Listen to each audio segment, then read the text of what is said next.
度咧就係我哋住咗3日2夜嘅酒店啦。我哋一嚟到 Da Nang 咧就係即刻嚟咗呢個酒店 check in 啦，跟住我哋都大家4個人都對呢個酒店好滿意。呢度行去市中心就大概15分鐘，但係我哋嗰日唔係行，我哋從來都冇行過啦，因為佢啲路都比較崎嶇。你可以搭車嘅話咧，就大概8分鐘、6分鐘就出到去噶啦。我哋留喺度嘅時間淨係得2晚咋，之後嘅2晚我哋會搬去另一間喺海邊嘅 resort。我最中意佢就係佢新得嚟，但係佢唔係嗰種好 modern 嘅感覺咯，佢係有好越南嘅特色啦，同埋夜晚咧佢 lantern 着咗嘅時候咧又係另一個感覺。但係咧我琴晚冇諗住今日會拍片，所以我冇錄到呢個黑色嘅景色，但我又想你加翻落去。呢個咧就係我哋房門口嘅景色啦。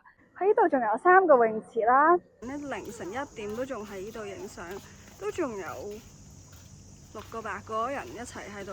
跟住酒店入邊嘅房都好乾淨，我好中意佢嘅設計啦，有室內室外嘅沖涼都有啦，仲有一個 shower， 仲有一個 bathtub 都有啦。2張單人床，跟住咧佢有洗手間，入邊仲有浸浴啦，跟住出邊就係一個室外嘅沖涼，同埋我中意佢有啲好 cute 嘅 buggy 咯，可以影下嗰個車仔。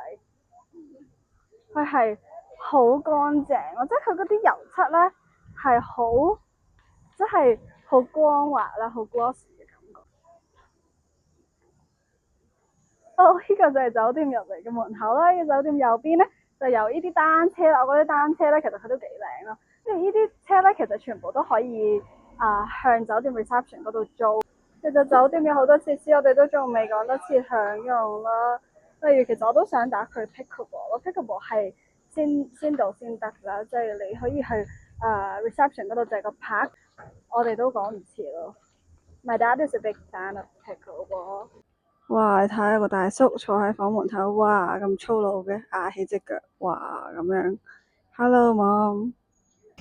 呢度係食早餐嘅地方。喺食早餐嘅出邊有個遊樂場，呢2個人呢影完相呢就睇下啲相靚唔靚呢。Hi nice to meet you. Hi mom and dad. Hello。最中意房入邊呢把大風扇，因為呢唔開冷氣都好涼，空氣好流通。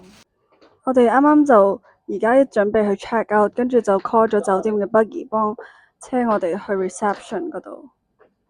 拜拜，我哋準備 check out 呢個酒店啦，好靚啊呢度。呢度個環境好舒服啊。你睇仲有埋衫，不過我哋呢幾日都冇嚟睇過。好中意呢個圓亭嘅設計，呢個咧就係 reception。佢呢度嗰啲plant 咧都修整得幾齊整咯，即係佢唔係嗰種歐洲嗰種自然生長嗰種。呢間酒店咧好有呢個藝術氣息嘅，佢有一個 corner reception 對面咧就係有啲畫，有個 gallery 咁樣。我好中意佢啲畫，全部都係五顏六色啦，係好 peaceful 都好 vibrant。呢度就係 check out 嘅大堂，我哋都喺呢度 check in 嘅。本身就係呢一區咯。我哋嚟嘅時候咧，明明佢仲係搭晒棚起緊，跟住而家就已經整好啦。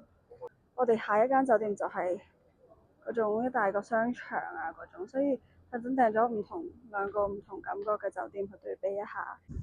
喺我最後想 grab 前再錄下呢個門口 entrance 嘅樣先。哇，好搞笑！我爸啱啱開咗人哋司機個車咯，因為香港係左睇都係右，喂，調轉咗，因為香港係右睇就係左睇。